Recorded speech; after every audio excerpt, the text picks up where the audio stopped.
जिस दौर को अंग्रेज़ तारीख ज़माना डार्क एज कहते हैं, वो दौर दरअसल मुसलमानों की तरक्की का दरख्शां ज़माना था, क्योंकि जिस वक्त यूरोप तारीख के स्याह तरीन अंधेरों में डूबा हुआ था, मुसलमान साइंस और टेक्नोलॉजी की कई रोशन बाब तहरीर कर रहे थे। ये एक हकीकत है कि और इससे इनकार भी नहीं किया जा सकता, आज यूरोप साइंस और टेक्नोलॉजी के मैदान में सबसे आगे है। लेकिन जदीद साइंस और टेक्नोलॉजी की बुनियाद मुसलमान साइंसदानों ने कई सदियों पहले रखी। 8वीं सदी से लेकर 13वीं सदी तक पूरा यूरोप जहालत के अंधेरों में डूबा हुआ था।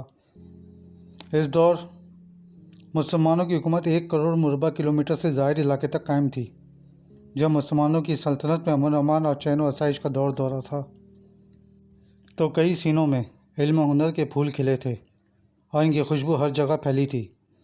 इल्म और अदब के इन अजीम सकूतों का काम यूरोप और एशिया से होता हुआ अमेरिका पहुंचा और फिर अमेरिका के दरियाए अमेज़न के आसपास के इलाकों से होता हुआ पूरी दुनिया में फैल गया। इनकी इजादात और दरियाफ्तों से हज़ारों चीज़ें वजूद में आईं, जिनके वजूद से इंसानों ने फ़वाइद हासिल किए। दूसरी तरफ यूरोप में इन इजादात को न सिर्फ इस्तेमाल में लाया गया, बल्कि इनमें नित नए इजाफे करके सनती और साइंसी इनकलाब बर्पा किया गया और ये दावा किया गया कि ये यूरोपीय साइंसदानों का कारनामा था।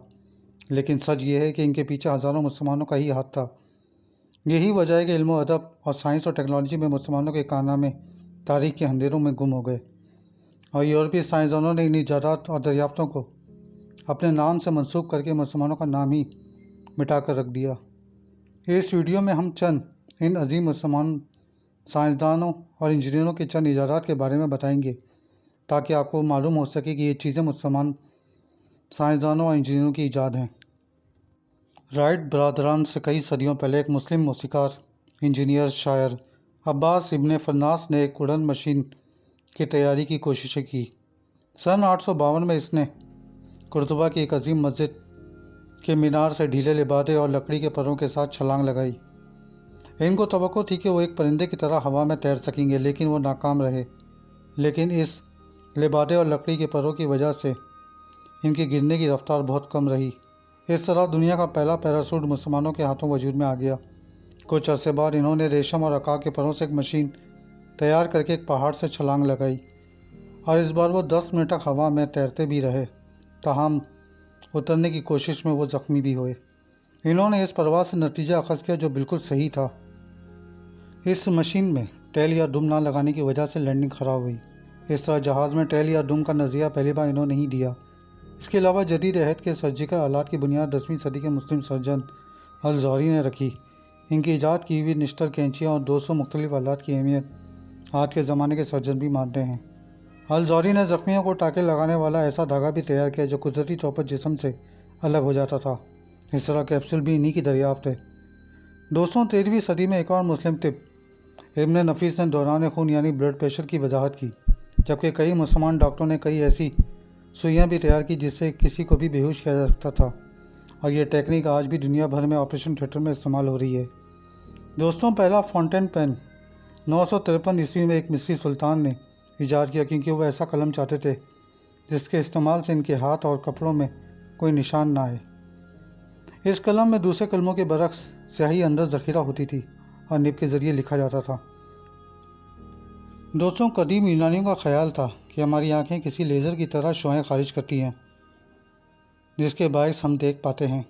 ताहम वो जिसने सबसे पहले जाना कि रोशनी आँखों से निकलती नहीं बल्कि आँखों में दाखिल होती है, वो 10वीं सदी के मुस्लिम साइंसदान इब्ने अल हाशिम थे और इसको मद्देनज़र रखते हुए इन्होंने पहला पेन वॉल कैमरा ईजाद किया, अब पहली लैब तश्कील दी। दोस्तों, नहाना धोना मुसलमानों की मज़हबी ज़रूरत है। यही वजह है कि इन्होंने आज के दौर में इस्तेमाल होने वाला साबुन अपने दौरे उरूज में दरियाफ़्त किया। कदीम मिस्र और रूम में साबुन जैसी चीज़ इस्तेमाल होती थी, लेकिन ये अरबी थे जिन्होंने सब्जियों के तेल और सोडियम हाइड्रोक्साइड की मुख्तलिफ मिलाप से खुशबू का इस्तेमाल किया। यहाँ तक कि शैम्पू भी इंग्लैंड में एक मुस्लिम ने 1759 में मुतारिफ़ करवाया।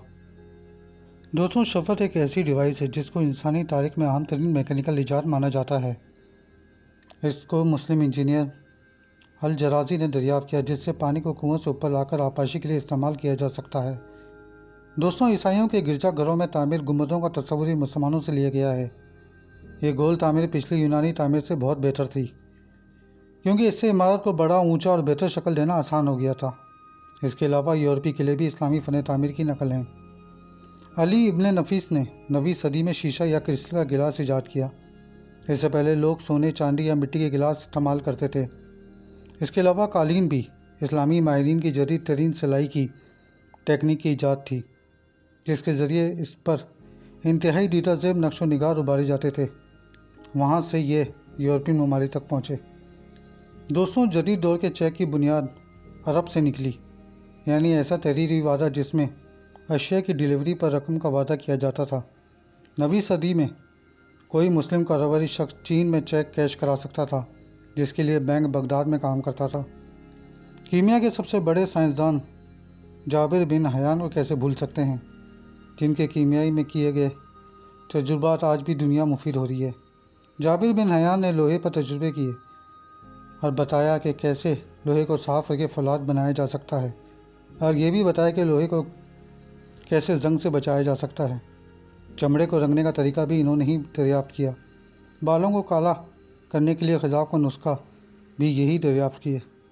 دوستو، جابر بن حیان نے 3 قسم کے نمکیات بھی معلوم کیے۔ ان کا سب سے بڑا کارنامہ تیزاب کی ایجاد ہے، اور انہوں نے کئی قسم کے تیزاب بنائے۔ دوستو، امید ہے آپ لوگوں کو آج کی ویڈیو اچھی لگی ہوگی۔ اگر ویڈیو اچھی لگی ہے تو لائک کر کے چینل کو سبسکرائب ضرور کیجیے، تاکہ آنے والی ویڈیو آپ تک پہنچ سکے۔ شکریہ۔